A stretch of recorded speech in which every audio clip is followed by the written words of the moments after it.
keanehan itu terjadi, semua patok miringnya ke kiri, yang lain mengikuti.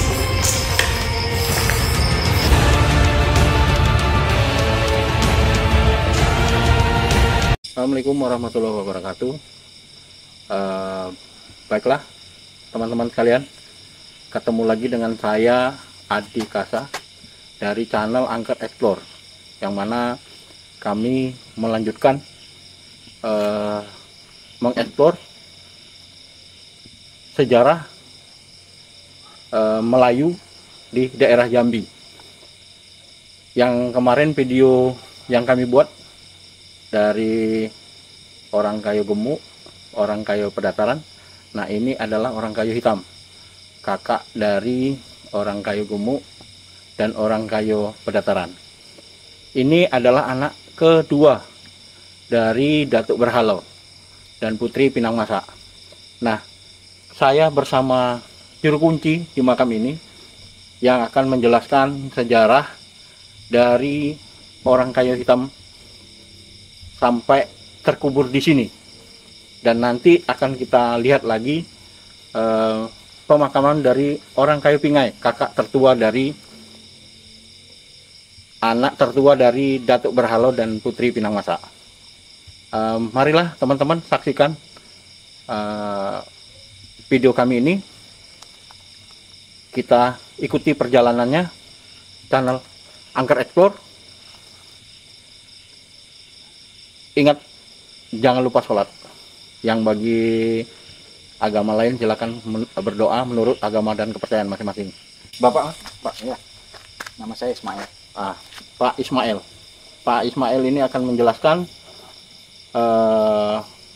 sejarah mengapa makam orang kayu hitam berada di sini. Ya, Pak. Ya. Ya.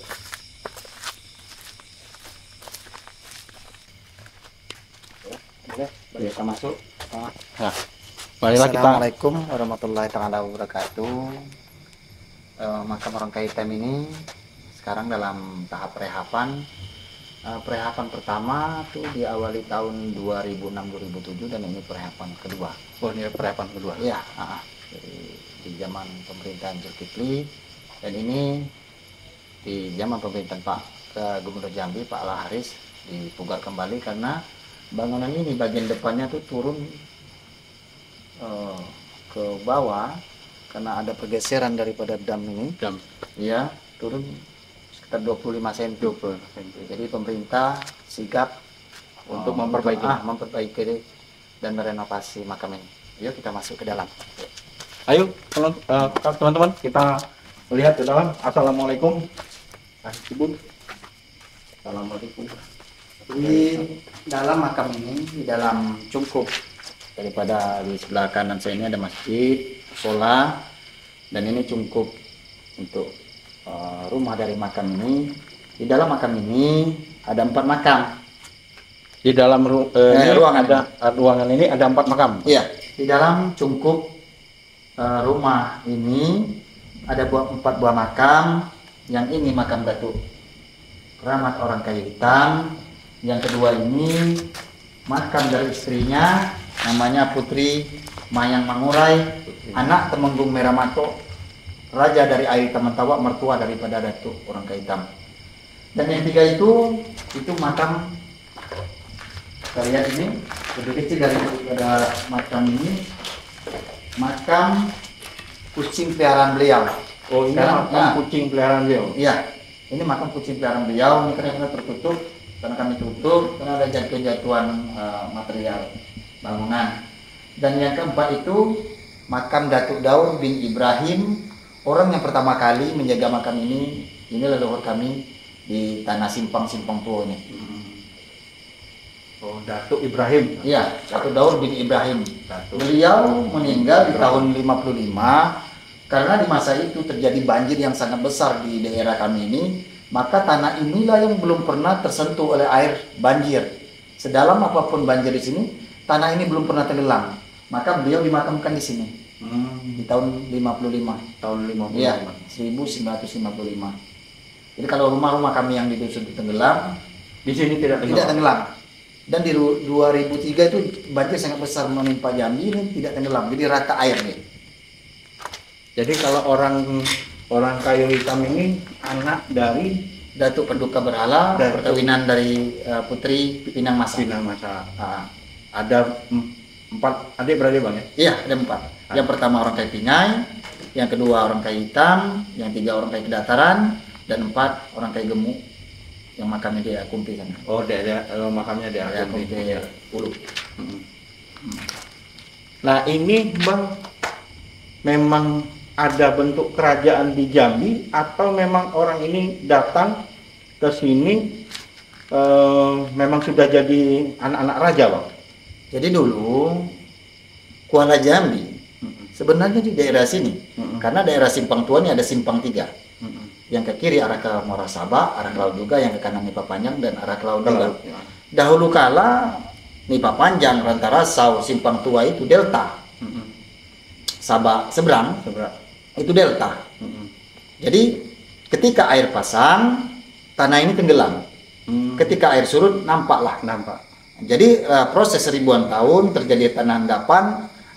Ketika air banjir dari Uluan Jambi, dari Kerinci, Bungo, Tembo dan sebagainya itu banjir itu membawa material lumpur yang sangat banyak ke arah Muara.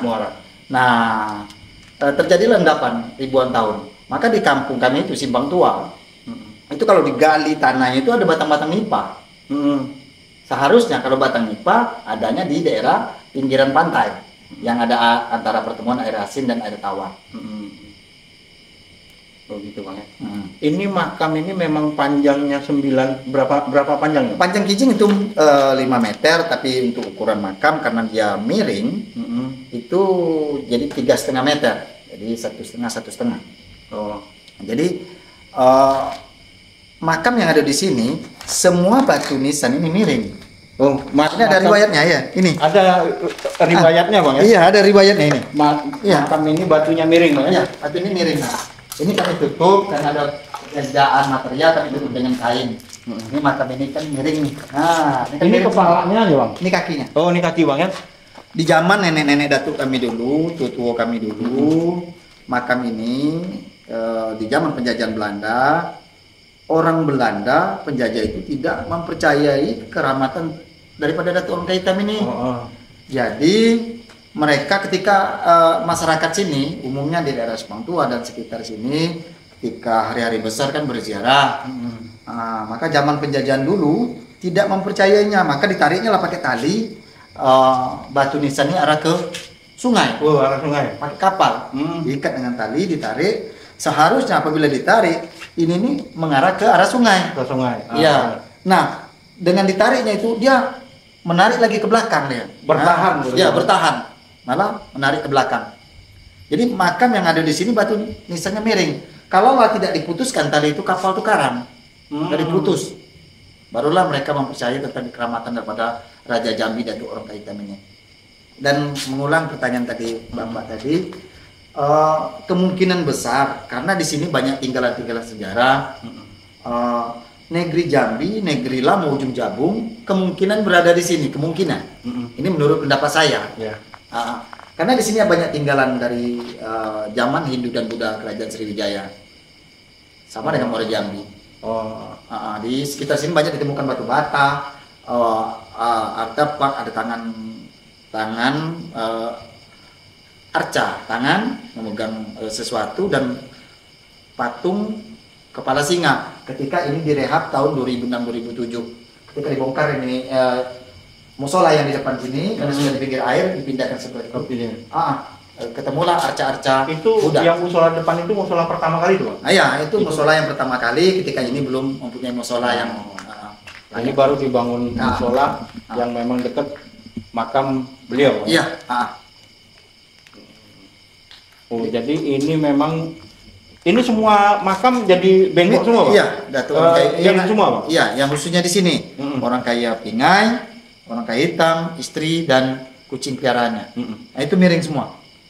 Padahal talinya tadi tidak ditarik nih Bang ya? Iya, ditarik. Ke makam yang lain tidak ditarik. Tidak, hanya satu ini aja. Tapi yang lain ikut bertahan, Bang. Ikut bertahan. Jadi batu ini memang dipahat secara halus. Ini menunjukkan memang beliau adalah seorang raja. Pahatannya amat halus. Ini kan batu. Ini masih batu asli. Iya. Patok awal, Bang, ya? Iya, batu awal. Jadi ini batu pasir, batu yang ada hanya di daerah Jawa. Ini dipahat memang dari pembesar, memang hanya pembesar yang bisa mempunyai batu nisan seperti ini.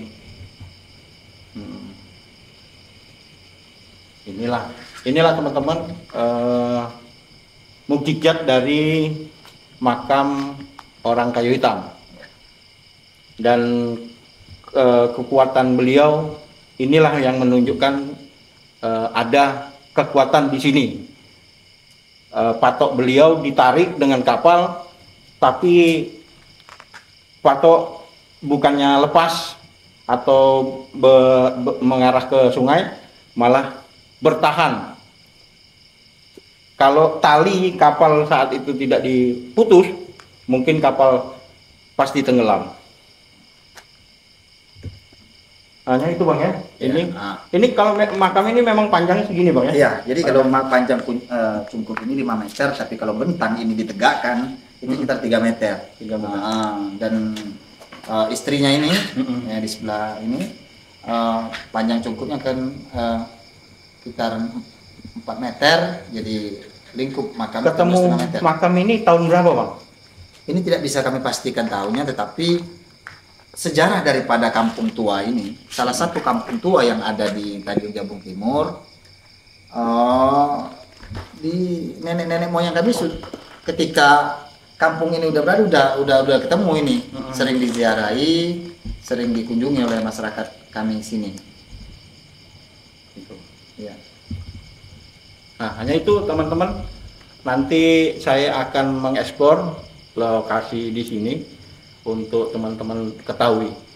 Nah, dari Pak Ismail sebagai juru kunci di tempat ini, hanya itu yang dapat dijelaskan. Terima kasih dulu. Ya. Oke. Teman-teman, ini adalah makam dari Rangkayo Hitam, yang mana kami telah mengeksplor adik-adik beliau yang video kami terdahulu, video saya, di mana kami mengeksplor dari adiknya Nyai orang kayu gemuk. Sudah itu Datuk Pedataran, dan dieksplor juga orang tua beliau Nyai Putri Pinang Masa. Nah, ini adalah anak kedua dari Datuk Berhalo dan Nyai Putri Pinang Masa. Nah, teman-teman, tadi sudah dijelaskan oleh juru kunci, kuburan makam dari Rangkayo Hitam ini ada kelebihannya dan ada kekuatan dari yang kuasa mungkin diberikan kepada beliau. Nah, kelebihan tadi teman-teman bisa lihat langsung, yang mana patoknya itu bertahan membengkok ke kiri lah, ke kiri beliau ya, ke kiri beliau itu terjadi dulu zaman Belanda, yang mana Belanda tidak percaya kalau makam ini mempunyai kekuatan, sehingga ditariklah tali kapal yang menarik patok makam beliau ke arah sungai, sehingga patok itu berbengkok ke kiri karena bertahan dengan tali. Namun kalau talinya itu tidak diputus, mungkin kapal yang menarik akan tenggelam, sehingga diputus. Sehingga saat itu Belanda percayalah bahwasanya ada kekuatan dari makam keramat orang kayu hitam ini. Nah, teman-teman, saya akan mengeksplor lokasi makam ini teman-teman nanti biar bisa lihat kalau teman-teman nanti mau datang dan berkunjung ziarah ke makam ini. Monggo dipersilakan. Nah,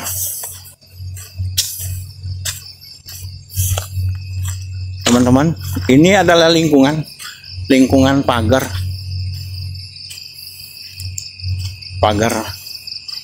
lingkungan makam yang sangat luas sekali ya teman-teman, lingkungan pagar makam ini. Nah, ini gedung atau ruangan ini sudah mengalami renovasi yang kedua oleh pemerintah oleh pemerintah Provinsi Jambi. Nah, teman-teman bisa lihat tadi sudah dijelaskan bahwasanya ini adalah istri dari Rangkayo Hitam, Putri Mayang Mangurai, dan ini makam orang kayu hitam. Nah, ini gedungnya saat ini lagi direnovasi teman-teman. Sekali lagi saya sampaikan bahwa gedung ini direnovasi. Saya nanti akan mengulas lagi kepada teman-teman.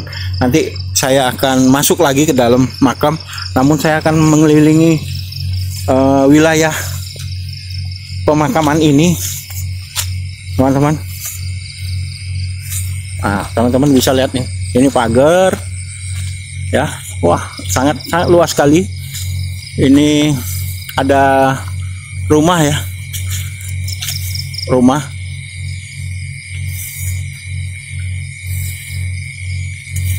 saya akan mengulas yang di pinggir dulu. Ini ada pohon besar teman-teman. Nah, ini adalah pohon besar yang mungkin hidup sudah ribuan tahun, yang kita juga tidak tahu. Nah, tadi menurut juru kunci juga dia tidak tahu persis makam ini ditemukan di tahun berapa. Yang jelas penjaga makam wafat di tahun 1955 yang pertama kali. Nah, ini masjid teman-teman. Ini masjid pertama kali nih. Seperti bukan, ini adalah tempat wudhu ya, tempat wudhu teman-teman. Kalau masjid kayaknya di depan. Ini tempat wudhu teman-teman, tempat wudhu yang baru dibangun. Nah, ini masjid baru yang direnovasi oleh pemerintah Provinsi Jambi. Nah, ini teman-teman, ini adalah WC yang dibangun teman-teman. Ini mungkin untuk penjara lah, supaya penjara bersih teman-teman.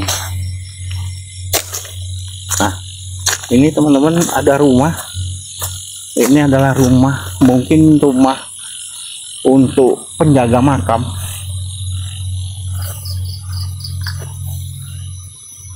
Nah, ini adalah rumah untuk penjaga makam mungkin ya, dahulu ya mungkin teman-teman.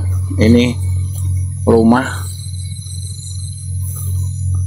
bangunannya sudah tua. Nah, ini bangunan mungkin ini untuk penjaga makam. Nah, teman-teman bisa lihat itu adalah batas areal pemakaman orang kayu hitam. Sangat luas. Kalau kita tafsir mungkin ini ada kurang lebih 1 hektar lah ini ya. Nah, ini adalah masjid yang pertama kali dibangun di sini mungkin ya teman-teman ya. Nah, teman-teman bisa lihat ini bangunannya sudah lama sekali, makanya bangunan masjid ini dipindah di sini kan teman-teman. Tuh,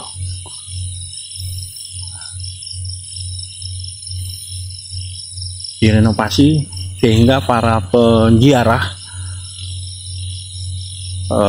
dapat melakukan sholat di masjid ini. Nah, ini tempat wudhunya tadi.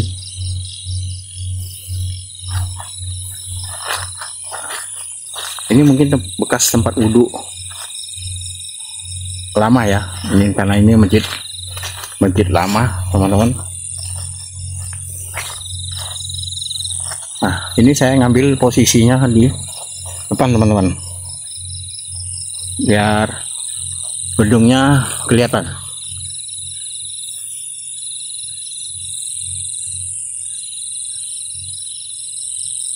Nah, begitu megah kali tempat ini, teman-teman, megah sekali.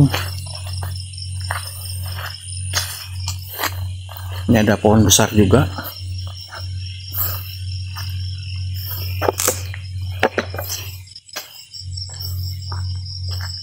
Nah, ini saya membawa teman-teman ini keliling areal pemakaman. Nah, ini masjid yang baru, teman-teman, baru, sehingga para penziarah dapat melakukan sholat sebelum melakukan ziarah. Kalau waktunya sholat, datang waktunya sholat, sebelum berziarah mungkin penziarah dapat melakukan sholat terlebih dahulu di sini, teman-teman. Nah, ini adalah tulisan makam orang kayu hitam. Ini mungkin tulisannya yang tulisan makam yang lama ya. Makam orang kayu hitam. Nah, ini gapura lama, teman-teman, karena di sana ada gapura yang baru yang diperbaharui. Nah, teman-teman bisa lihat. Nah, kita kembali lagi ke makam orang kayu hitam.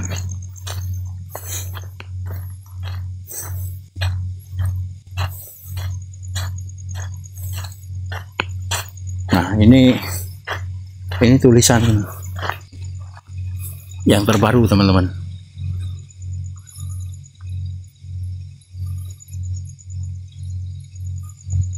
Yang terbaru, orang kayu hitam.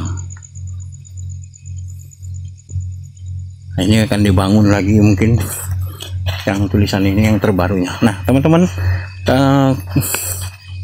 saya akan masuk lagi ke makam ya, teman-teman bisa dapat melihat secara langsung makam orang kayu hitam. Assalamualaikum. Assalamualaikum orang kayu hitam. Datuk orang kayu hitam. Nah, ini adalah makam dari Datuk orang kayu hitam, teman-teman. Panjangnya kurang lebih 5 meter. Kalau ditegakkan kurang lebih 3,5 meter. Teman-teman bisa lihat. Sama, ini miringnya semua ke kiri ya, teman-teman ya. Nah, patoknya semua ini miring ke kiri. Ketika patok ini ke kiri, ini yang ditarik cuma satu. Patok dari ujung kaki Datuk orang kayu hitam. Cuman satu patoknya yang ditarik dengan menggunakan tali kapal. Tetapi keanehan itu terjadi, semua patok miringnya ke kiri, yang lain mengikuti. Termasuklah patok dari kucing kesayangan dari Datuk orang kayu hitam. Kayaknya itu bertahan lah, teman-teman, untuk menahan dari tarikan tali kapal itu. Inilah kelebihan dari atau kekuatan dari Datuk orang kayu hitam. Nah, ini makam adalah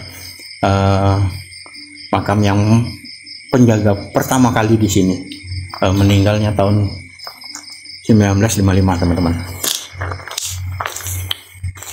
Nah, ini direnovasi, teman-teman. langsung bersebelahan dengan musola. Nah, kita tidak bisa masuk ke dalam musola, teman-teman. Wah, sangat cantik, sangat bagus sekali, teman. Ini pemerintah Provinsi Jambi membangun sejarah Jambi, Raja Jambi. Nah, inilah teman-teman, yang mana bapak dari Rangkayo Hitam atau orang tua dari Rangkayo Hitam dimakamkan di Pulau Berhala yang bergelar Datuk Berhala. Kita insya Allah akan berkunjung atau berziarah ke makam Datuk Berhala, teman-teman, di Pulau Berhala. Dari sini bisa makan waktu kurang lebih 4 jam lah kalau dari sini, teman-teman ya. Nah,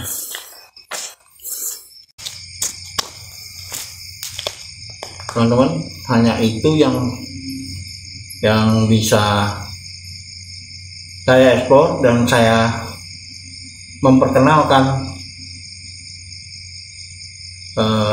memperkenalkan kerajaan yang ada di Jambi. Inilah raja-raja Jambi. Nah, nanti kami akan mengeksplor kakak tertua dari Datuk Rangkayo Hitam, yaitu Rangkayo Pingai, yang bergelar Datuk Rangkayo Pingai. Ada di seberang, teman-teman, ada di seberang dari sungai ini. Kita akan ke sana. Hanya itu yang dapat saya sampaikan kepada teman-teman.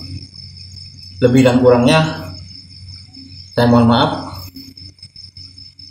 Saya hanya mengingatkan kepada teman-teman yang beragama Islam, jangan lupa sholat. Untuk beragama lain, silakan berdoa dan menurut kepercayaan masing-masing. Assalamualaikum warahmatullahi wabarakatuh.